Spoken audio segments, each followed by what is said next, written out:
is coming up astrologically the week of November 23rd of 2025? Find out now by watching today's video.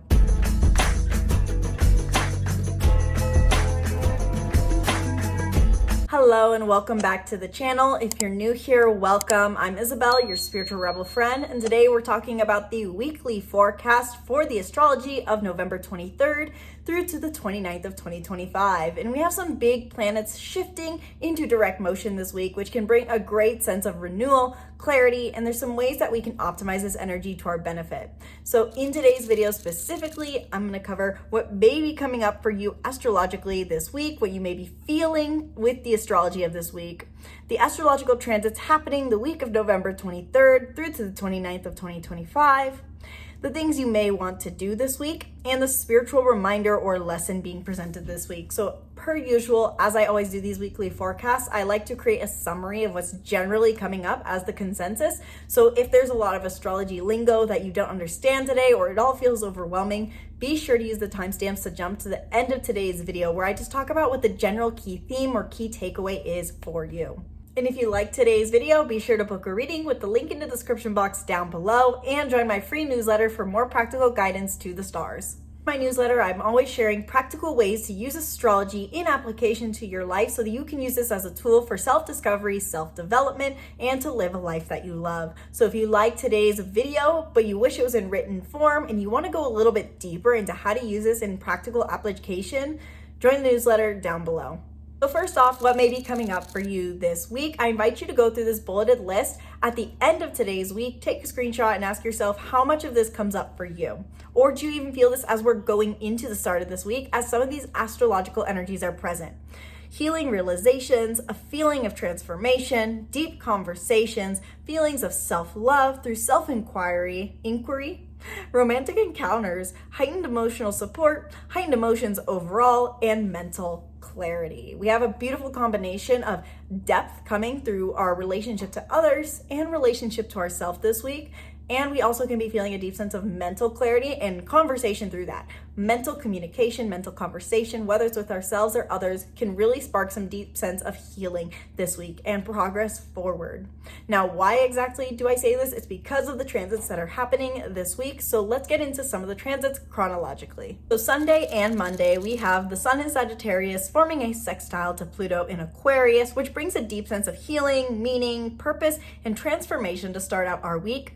And we have Mercury conjunct Venus in Scorpio, which for anyone looking for love, Venus transits are always positive for that when they're in positive alignment. So conversations and learning bring a sense of love and closeness. Be open to conversations and new insights in relationships. We start off the week with this great sense of healing through some sort of transformative action potentially, or even just something coming to light that invites us to break a pattern potentially. And additionally, with this conjunction between Mercury and Venus and Scorpio, some sort of conversation could be coming up that brings a deeper sense of love. This is the love for talking or a sense of love coming through conversation. If you're not actively looking for love, you could be feeling a greater sense of love for life through conversing, so to say, with yourself and cultivating your relationship to yourself. On the 26th of the month, we have Venus in Scorpio forming a trine to Jupiter retrograde in Cancer and Saturn retrograde in Pisces, which is deeply positive for emotional healing, emotional conversations, and emotional connections. Pay attention to what opportunities come your way to emotionally express yourself and your needs, as this is what you are being invited to do on the 26th. And additionally, we have on the 27th a very major transit happening as well. Saturn goes direct in Pisces, and Saturn's been retrograde since July. So it probably feels like something in your life has been on pause, at a standstill, on hold, and you've been feeling restricted. It's probably caused this feeling of being stifled, frustrated, confused. And as Saturn goes direct, starting on the 27th of the month and this week, you can start to feel a sense of progress forward. Saturn direct brings progress to your physical reality, something that brings you a sense of emotional support, emotional groundedness, and allows you to embrace greater sense of faith and surrender. The 29th, Mercury stations direct in the sign of Scorpio, and this is its third and final retrograde for the year. So we're wrapping up all of our retrograde cycles. Mental clarity starts moving forward again, and conversations start to gain progress. So if you've been waiting for a response waiting to have a conversation, starting the 29th, this can be a great day to do so. You've also probably learned something over the past 2 or so weeks about your relationship to depth, to meaning, to intimacy, to vulnerability. Maybe you have rediscovered a part of yourself or rediscovered a deep desire of yours that was hiding, so to say, in the shadows of yourself. And this can be a good opportunity to start bringing that to light, to start implementing in your conversations or in your mental clarity or your just mindset in general, integrating that piece of wisdom that you learned. Overall, too, Mercury and Saturn stationing direct this week brings a great sense of relief and renewal. And the same day as Mercury stations direct, Venus forms a trine to Neptune in Pisces. And so with Venus and Scorpio forming a trine to Neptune retrograde, I believe, in Pisces, this can bring greater love to our life. Neptune is said to be the higher octave of Venus, so expect to feel unconditional love, a sense of dreaminess in love. If you are someone who's actively in the dating world, this is again positive love encounters. If you're not actively dating or in a relationship, this is a heightened sense of love for life. So given all that astrology mumbo jumbo, if you couldn't quite follow, here's my key takeaway on what to keep in mind and what we're being invited to do this week. Be sure to communicate vulnerably, express emotions, assert your needs in a very gentle, compassionate way, of course. Be open to conversations and encounters that push you out of your comfort zone. Reflect on what structure and disciplines you realize you need for emotional balance, and go where there is depth.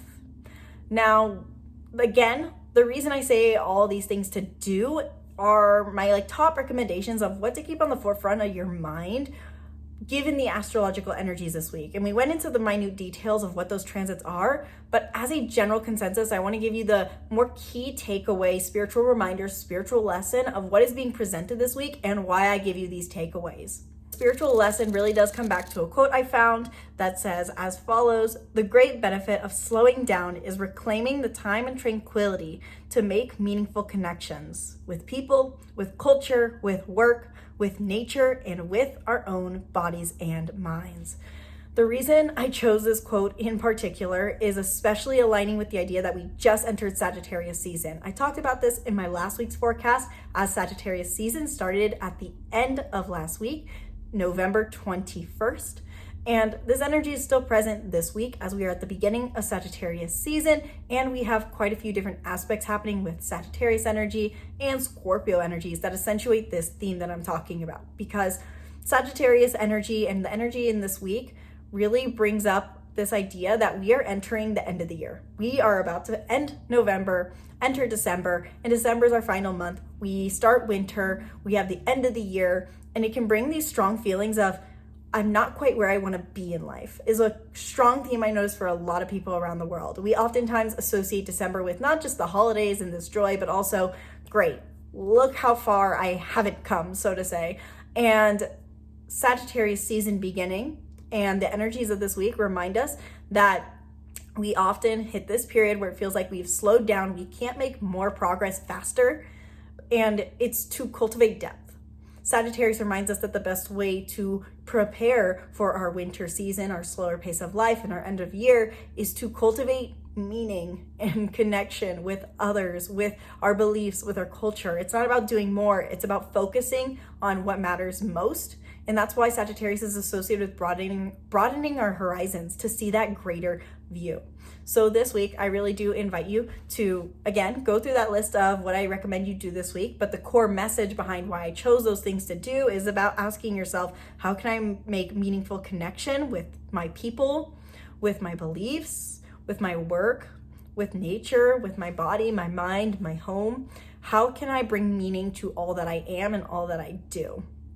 And so that is your general consensus for what is coming up this week astrologically of November 23rd to the 29th of 2025. Normally I go a bit deeper, but I'm trying to make these YouTube videos a bit shorter form. So if you want the more clear, cohesive, concise version of this, then I invite you to join my free newsletter down below, where I go a bit deeper and simplify a step further. So it's a bit more connecting the dots and also putting into practical application. It also is simply helpful to join the newsletter so that you can have better access to these key takeaways for what may be coming up each day, easily accessible on hand in your email inbox, as opposed to having to go to YouTube, find the timestamp, and re-listen to what is going on each day or listen to the general consensus. You also get access to exclusive offers, deals, and a secondary email per week talking about one aspect of your chart to practically apply to your life, to live a life that you love, to improve your life, to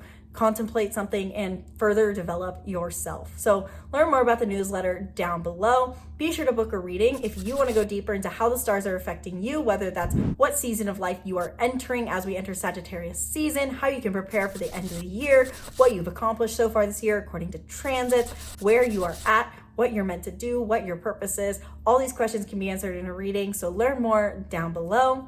Thank you guys so much for watching this video. Sincerely hope you enjoyed. If you're new here, be sure to subscribe to the YouTube channel and stay tuned for more videos breaking down the stars and more.